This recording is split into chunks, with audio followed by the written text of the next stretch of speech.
오늘 저에게 주시는 하나님 말씀은 마태복음 3장 1절부터 3절까지의 말씀입니다.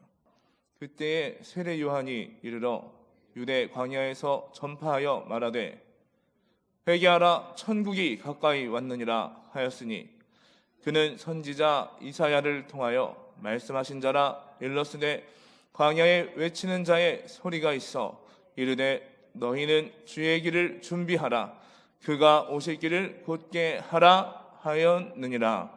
아멘. 온라인 영상을 통해 예배드린 여러분들, 또 유튜브를 통해 예배드린 여러분에게도 주의 하나님은 도우심이 넘쳐나게 될 줄 믿습니다. 저는 이 시간 여러분과 함께 광야에서 외치는 소리라고 하는 제목으로 은혜를 나누고자 합니다. 침례 요한은 이사야 선지자가 예고했던 그대로 광야에서 외치는 소리라고 하였습니다. 그가 어디 사는 누구이고 무엇을 하는 사람인가 보다는 더 중요한 것은 그의 외치는 소리로 사명을 다하였던 것입니다. 그래서 이사야가 그를 소개할 때에 광야에서 외치는 사람이라고 소개하지를 아니하고 광야에서 외치는 소리라고 소개했던 것입니다. 그렇다면 침례 요한이 이 외치는 소리는 어떤 내용이었는가? 첫 번째로 회개하라는 겁니다. 요한계시록 3장 3절에 보면은 내가 어떻게 받았으며 어떻게 들었는지 생각하고 지켜 회개하라고 하는 말씀입니다. 회개는 무조건 잘못했다고 비는 것이 아닙니다. 자신이 무엇을 잘못했는지 깨우친 후에 사과해야 용서해 주듯이 하나님의 말씀, 성령의 음성을 어떻게 받아들였는지, 어떻게 들었는지를 생각하고 지키려고 돌이키는 그것이 바로 회개인 것입니다. 회개하면 용서를 받게 되는 것입니다. 요한일서 1장 9절에 보면은 만일 우리가 우리 죄를 자백하면 그는 미쁘시고 의로우사 우리의 죄를 사하시며 우리를 모든 불의에서 깨끗하게 하실 것이오라고 말씀하고 있습니다. 우리가 회개를 해야 하는 이유는 회개해야 우리가 불의에서부터 깨끗하게 될 수가 있다는 것입니다. 깨끗하게 되어야 하나님이 함께하여 주시고 하나님이 함께 하셔야 기도도 응답이 될 수가 있고 하나님의 은혜도 누릴 수가 있기 때문인 것입니다. 그저 구렁이 담 넘어가듯이 주님 알고도 지은 죄, 모르고도 지은 죄라고 하는 그런 식으로 두루뭉술하게 넘어가서 되는 일이 아니므로 자신이 무엇을 잘못했는지 정확히 알고 인정하는 자백이 반드시 있어야 용서도 받을 수가 있는 것입니다. 또 회개하면 영이 맑아지게 되는 것입니다. 마태복음 5장 8절에 마음이 청결한 자는 복이 있나니 그들이 하나님을 볼 것이며 라고 말씀해 주고 있고 마가복음 4장 19절에 욕심이 들어와서 말씀을 막아 라고 이렇게 말씀하고 있습니다. 자기 안에 욕심이 있으면은 그 욕심이 말씀을 막는다는 것입니다.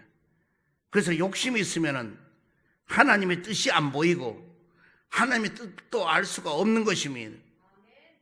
그래서 우리는 욕심이 있으면은 말씀을 막아버리기 때문에 말씀대로 사는 것이 아니라 욕심대로, 정욕대로, 이생의 자랑대로, 안목대로, 탐심대로 그렇게 살아가게 되는 것입니다. 또한 회개하면은 인생이 새로워지게 된다는 것입니다.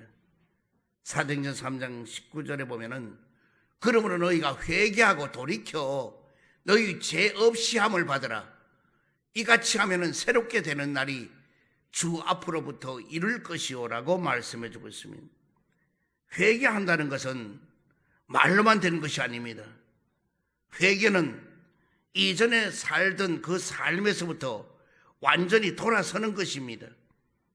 회개하면은 생각의 방향이 이전과 다르게 바뀌어지게 되는 것이고, 생각이 바뀌면은 하는 말도 바꿔지게 되는 것이고, 하는 말이 바뀌면은 자기가 한 말과 더불어서 행동도 바꾸어지게 되는 것이고, 행동이 바꾸어지게 되면은 만나는 사람도 바꾸어지게 되고, 만나고 함께하는 사람이 달라지게 되면은 그 인생도 새롭게 변하는 것입니다. 그러면은 왜 회개하라고 하는가? 두 번째로 천국이 가까워 왔다는 것입니다. 마태복음 3장 2절에 회개하라 천국이 가까워 왔느니라 하였으니 그랬습니다. 침례 요한도 예수님도 그 첫 설교가 회개하라는 메시지였습니다. 그 이유는 회개를 해야 천국에 갈 수가 있기 때문인 것입니다. 회개는 천국에 가기 위해서만 하는 것이 아닙니다. 이 땅에 사는 동안도 천국 같은 기쁨을 누리기 위해서도 회개해야 되는 것입니다. 응답받는 기도를 위해서도 우리는 회개를 해야 하는 것입니다. 그래서 회개를 해야 내 마음의 자유함을 얻고 평안을 얻습니다. 죄짓고 불의하고 허물이 많고 여러 가지 일로 복잡하더라도 회개하면은 정돈이 되는 거예요. 마음의 평안을 얻는 거예요. 그리고 기쁨이 있고 자신감이 있고, 그리고 두려울 게 없는 거예요. 그러나 내 자신에게 회개가 덜 때면은 자꾸 두려워지는 거예요. 그리고 염려가 끊이지 않는 거예요. 그리고 어떻게 갈 바를 알지 못할 때가 있는 거예요. 그러므로 우리는 언제나 회개하면은 깨끗함을 입는 것은 말할 것도 없고 자신감이 오게 되고, 그리고 떳떳해요. 두려움이 없어져요. 그래서 우리는 회개하면은 어떠냐? 아픈 것이나 죽음이 없는 곳이 된다는 것입니다. 요한계시록 21장 4절을 보면은 다시는 사망이 없고 아픈 것이나 그것이 다시 있지를 아니하리니 했습니다. 천국에는 죄도 사탄도 없으나 질병으로 아픈 일들도 없게 되는 것입니다. 그래, 아픈 일이 없으니 거기는 사망도 없습니다. 그래서 우린 천국은 눈물도 고통도 괴로움도 슬픔도 아픔도 다 없는 곳이라고 우리는 성경 말씀 그대로 믿고 있는 것입니다. 그래서 거기는 죽음이 없는 거예요. 거기는 아픈 곳이 없어요. 또한 천국은 눈물이나 애통, 곡하는 것이 없는 곳입니다. 요한계시록 21장 4절에 보면은 모든 눈물을 그 눈에서 닦아주시니 애통하는 것이나 곡하는 것이나 이런 것이 없다는 것입니다. 천국은 주님이 함께 거하는 곳이므로 아픈 일도 없고 사망도 없어서 눈물 흘릴 일이라든지 애통할 일이라든지 곡할 일도 천국은 없는 곳입니다. 그래서 우리 많은 사람들이 참 꽃다운 청춘의 젊음에서 부름받아 가고 이러면 정말 모두 애통해 합니다. 그 너무나 정말, 그리고 참 불쌍해 그럽니다. 그러나 우리는 그게 아니에요. 여기 있는 사람이 불쌍한 것이지 먼저 간 사람이 불쌍할 사람 아무도 없어요. 왜? 거기는 기와 요청 만발하고 12진주문에 거기를 말로 다 할 수 없는, 거기를 가기 위하여 우리가 예수를 믿고 구원받는 것이고, 천국에 소유하고 가기 위해서 우리가 지금 이렇게 열심히 교회도 나오는 것입니다. 그러므로 우리는 열심으로 믿고 한번 나가면은, 그리고 회개하면은 마음에 천국이 이루어지는 거예요. 내 심령의 천국이 이루어질 때 영원한 천국도 있게 될 줄 믿습니다. 내 심령의 천국이 없으면 영원한 천국을 우리는 소유할 수가 없는 것입니다. 그러므로 우리는 먼저 간 사람에게는 좋은 길로 간 거예요. 주님이 초대해서 간 거예요. 아무나 그거 갈 수 없어요. 그런 특별한 초대받은 사람만이 그곳에 갈 수가 있는 거예요. 그러므로 우리는 가신 분은 뭐냐? 우리가 불쌍한 거예요. 그럼 우리는 왜 아직도 안 가느냐? 회개하고 해야 될 일이 있기 때문에 못 간 거예요. 우리가 남아서 해야 될 일이 뭔가 찾아내서 그 일을 열심으로 해야 되는데 그걸 깨닫지 못하는 거예요. 왜? 세상살이에 정욕과 탐욕과 이생의 자랑, 그 손끝에 피가 나도록 알뜰히 모으면 뭐 하겠어요? 그 모여진 그것이 자기 거예요? 다 주님의 것이에요. 이 세상에 있는 모든 것은 다 주님의 것이에요. 그러므로 다 헛되고 헛된 거예요. 솔로몬같이 위대한 부유함과 명예와 지위와 권세를 누린 사람은 이 땅에 아무도 없어요. 그렇지만 그는 뭐냐? 헛되고 헛되고 헛되도하고 해 아래에 있는 모든 건 다 헛되다고 고백을 했습니다. 오늘 우리는 헛된 삶에 마음 뺏기지 말고 오직 주님 앞에 바로 서는 여러분 되기를 바랍니다. 또한 영원한 희락과 기쁨과 즐거움이 넘치는 곳이 바로 천국인 것입니다. 이사야 35장 10절에 보면은 그들의 머리 위에 영영한 희락을 띠고 기쁨과 즐거움을 얻으리니 슬픔과 탄식이 사라지리로다 했습니다. 천국에는 죄와 사탄이 가져다 주는 슬픔도 탄식도 모두 다 사라졌으니 영영이 희락과 기쁨과 그리고 즐거움만 있는 곳인 것입니다. 침례 요한은 광야에서 이처럼 외쳤는데 그러면 우리는 우리의 가정이나 직장이나 교회 또 세상에서 어떠한 소리를 외쳐야 할까요? 세 번째로 준비하라고 외쳐야 될 줄 믿습니다. 마태복음 3장 3절에 보면은 광야에서 외치는 자의 소리가 있어 이르되 너희는 주의 길을 준비하라 그가 오실 길을 곧게 하라 하였느니라고 했습니다. 침례 요한이 외친 소리는 주의 길을 준비하라는 겁니다. 주의 길을 잘 준비하여서 주님이 오실 길을 곧게 하라는 것입니다. 침례 요한이 그 당시에 이스라엘 백성에게 예수님을 받아들일 준비를 시키기 위해서 회개를 외쳤듯이 우리도 외치는 소리가 되기를 바랍니다. 우리 주변에 아직도 주님을 만날 준비가 되지 않는 가족들은 없는지, 또 오래 알고 지내온 동료들이나 친구나 이웃 중에 주님 만날 준비가 되지 않는 채로 하루하루를 바쁘게 살아가는 사람은 없는지 우리 주위를 돌아보기를 바랍니다. 침례 요한이 예수님 마중 가는 길에 악의 도를 치우고 죄와 잡초를 뽑아야 했듯이 그들이 주님 만나는 길에 걸림돌이나 방해가 되는 것이 있다면 우리가 제거해 주어야 할 것입니다. 천국이 가까워왔으니까 제발 회개하라고 외치는 소리가 되어야 될 것입니다. 또 무엇을 준비해야 되느냐? 먼저 하나님 만나기를 준비하라는 겁니다.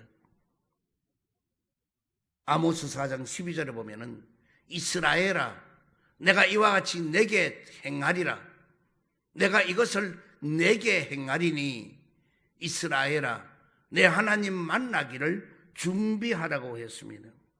우리는 이 땅에서 하루를 살아가더라도 영원한 천국에서 하나님 만나기를 준비하며 살아가야 되는 것입니다. 그분 앞에 서게 되는 그 순간이 온다는 사실을 분명하게 명심을 하고 한순간 한순간을 책임 있게 살아가야 하는 것입니다. 오늘 준비하는 사람은 갈 곳이 있기 때문에, 해야 될 것이 있기 때문에 모든 걸 다 준비하게 되는 것입니다. 그런데 우리가 어떤 때는 주님을 의식하지 않아요. 하나님을 생각지 않아요. 내 마음대로, 내 혈기나는 대로, 내 기분 내키는 대로 이렇게 행동을 함부로 한단 말이에요. 그러나 우리는 매사 모두 경건하고 망동무를 하지 말아야 돼요. 그래서 어떤 말을 하더라도 주님이 다 듣고 계시고 보고 계시고, 어떤 걸 누구하고 대화를 하더라도 이거 전부 다 주님을 의식해야 되는 거예요. 그러면 뭐냐? 진실되고 바르게 갈 수 있는 것입니다. 그래서 하나님 만나기를 준비하는 우리가 돼. 나는 이 대목에서 어떤 때는 많은 고민을 합니다. 왜? 내가 과연 주님이 재림 주님으로 오셨다 할 때 그 불꽃 같은 눈으로서 바라보고 우리를, 그 빛난 광채 앞에 과연 우리가 쳐다볼 수 있을까? 만나려고. 왜? 내가 죄짓고 불의하고 허물이 많으면 쳐다볼 수 없어요. 감히 어떻게 그 앞에 절대로 못 쳐다봐요. 귀신 들린 자나 사탄 마귀가 들어있는 사람은요, 가서 일단 눈을 제 앞에 나 눈 바라봐고 못 바라봐요. 왜? 그 왜 못 보느냐고 하면 눈이 쉬었어요. 그리고 막 너무너무 빛이 나서 막 나 못 견뎌요. 나 좀 살려줘요. 왜? 눈이 뭐냐? 못 바라보게 되어 있는 거예요. 오늘 우리가 죄짓고 너무 허물이 많고 잘못되어 있으면은 주님을 바라보고 만날 수가 없어요. 왜? 여러분, 난 그 눈을 뜰 수도 없어요. 그러나 성령으로 충만하고 말씀으로 충만하고 여러분이 깨끗하면은, 회개하면은 얼마든지 주님을 바라볼 수 있게 될 것입니다. 또한 뭘 준비해야 돼? 기름을 준비해야 될 것입니다.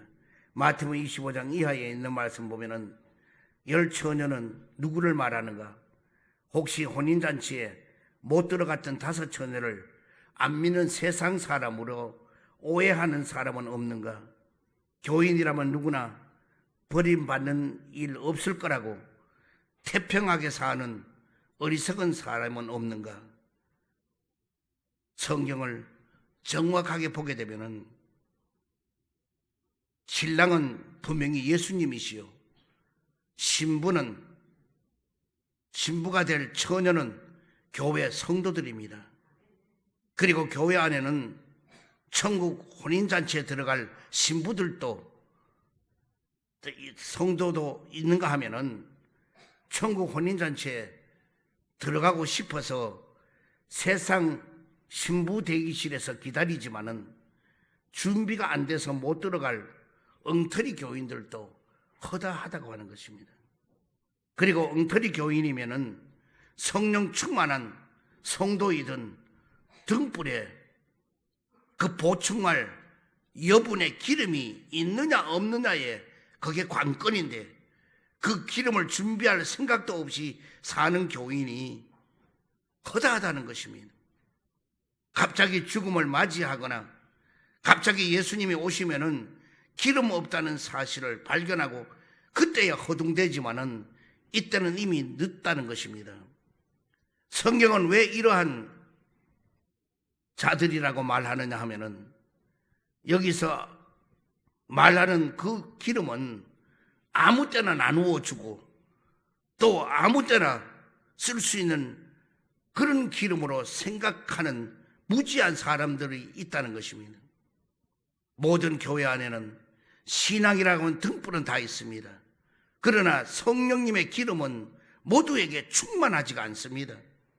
예수님이 언제 오실지 모르기 때문에 분명히 미리 준비해 놓아야 하는 것입니다.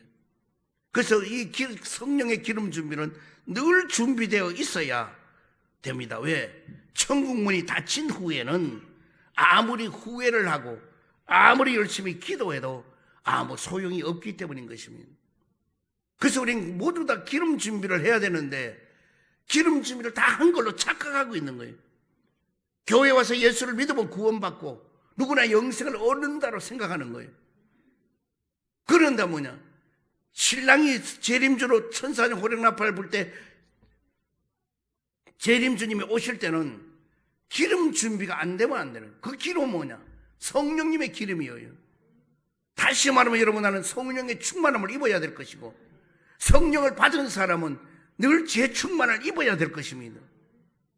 그래서 우리는 끊임없이 성령으로 방언을 말하고, 성령님으로 기도하고, 성령님으로 성경 말씀도 읽어야 돼요.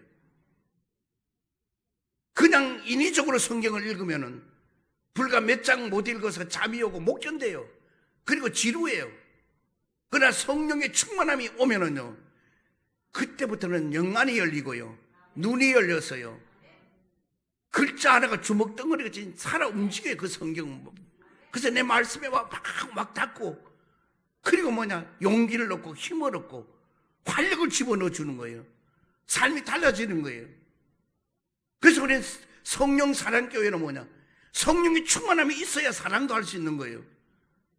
그런데 우리는 성령으로 말로만 하는데 실질적으로 뭐냐, 그 행동에 가서는 아무것도 아닌, 그저 교회에 오는 것이 시계추처럼 왔다 갔다 하고 아무런 와서도 변화가 없는 거예요.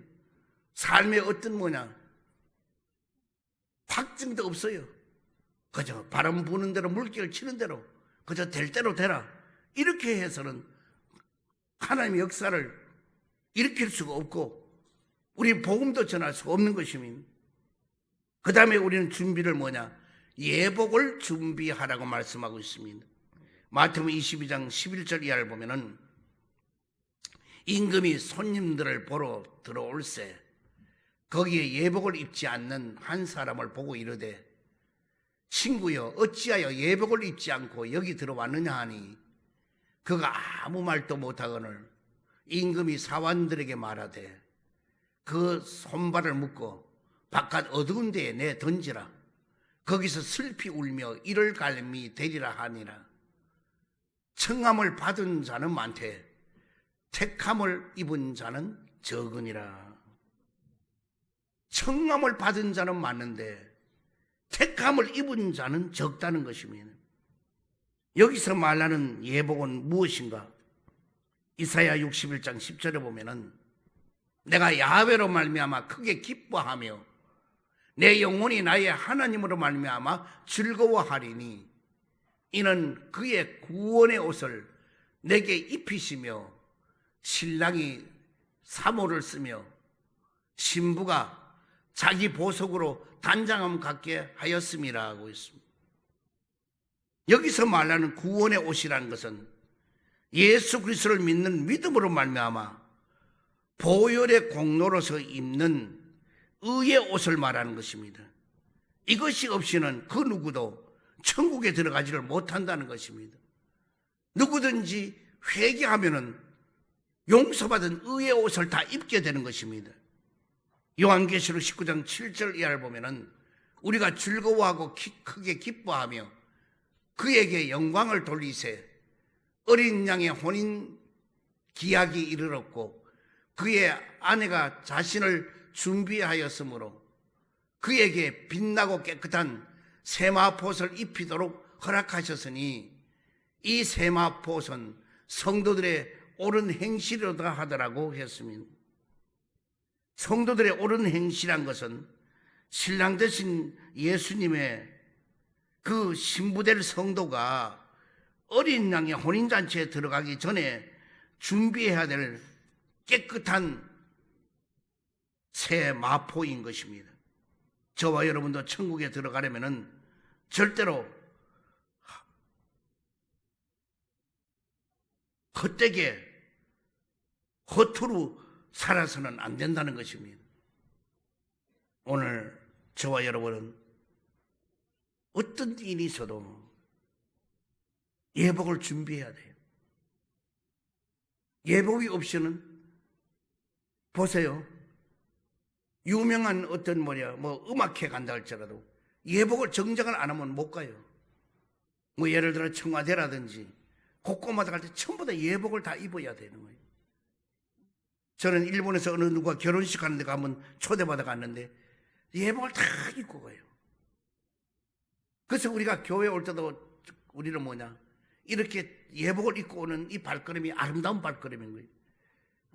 어떤 분들은 그냥 뭐 쓰레빠 질질 끓고 뭐 소대나시가 뭐 입든 뭘 하든 그냥 된 그거는 아니에요. 우리 주님 앞에 올 때도 여러분이 아름답게 최고로 좋은, 딴 데 갈 때는 아무렇게 입어도 주님 앞에 올 때는 최고로 좋은 옷을 깨끗하게 입고 예복을 입고 오는 여러분 되기를 주의로 축원드립니다. 자, 결론을 맺습니다. 광야에서 외치는 소리, 세례요한이 광야에 외치는 소리인데, 이 광야는 어디 광야? 유대 광야예요. 이 유대 광야는 어디 있느냐? 사해 바다를 끼고 돌아가는 광야인데요. 그 사대바에 끼고 있는 그 거리가 뭐냐? 동서가 26km, 남북이 76km 되는 광야예요. 이 광야 안에는 열심당원들이 끝까지 그 나라를 지키려고 싸웠던 그 마사다라고 하는 곳이 있어요. 그 고지 위에다가 그는 헤롯의 궁전도 지어 있었고, 거기에 이 열심당원들이 마지막 최후까지 죽음을 당했던 그곳이 있어요. 또 그곳에는 뭐냐? 엔게디 황무지가 있는 엔게디 굴에 다윗이 숨었잖아요. 그곳이 바로 유대 광야에 있어요. 그리고 사해 사본을 쿰난이라 하는 그 굴 속에서 그 성경 사본을 찾아낸 것도 바로 거기에요. 이 유대 광야는 절벽도 있고 계곡도 험난한 데도 많아요. 여기서 예수님도 시험을 받고 유대 광야에서, 세례요한도 유대 광야에서 외쳤어요. 회개하라고 소리쳤어요. 광야는 뭐냐? 밤낮의 기온차가 너무나 세요. 그래서 밤에는 얼어 죽는 사람이 많아요. 영도로 내려가지 않아도 얼어 죽는 사람이 많아요. 왜?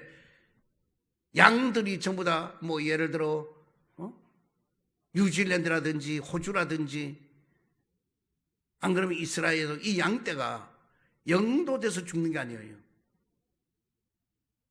16도만 온도가 돼도 다 얼어 죽고 밤에. 그런데 여기는 낮에는 뭐냐? 지열이 셀 때는 70도까지 올라가요. 이게 광야예요. 광야는 풀 한 폭이 보기 어려워요. 근데 세례요한은 거기서 외쳤다는 건 뭐냐? 거기 집이 있어요. 사람이 있어요. 그러나 회개하라고 천국이 가깝다고 외쳤다는 것은 뭐냐? 하나님만 바라보고 그 사명을 잘 감당했다는 거예요. 우리 코로나 바이러스 19가 있든 우리 주위에 어떤 것이 몰아치든 상관없이 우리는 뭐냐? 복음을 전해야 되는 거예요. 우리는 소리쳐야 되는 거예요. 여러분 세상에 뭐 하는 것도 보니까, 잠깐 보니까 뭐 소리 질러 하고 막 이러는데 우리는 입 막고 소리도 못 질러. 그래서 되겠어요? 여러분 이제는 소리 질러야 돼요. 예수님만이 우리의 구세주고, 예수님만이 우리는 영원한 우리의 초소를 예비하신 분이고 영생을 얻는 길이라고. 오늘 우리는 광야 같은 이 세상, 눈에 보이는 것이 하나도 없고 들리는 것이 하나도 없고 주위에 사람이 있든 없든 우리는 소리 지르는 여러분 되기를 주의 이름으로 축원드립니다.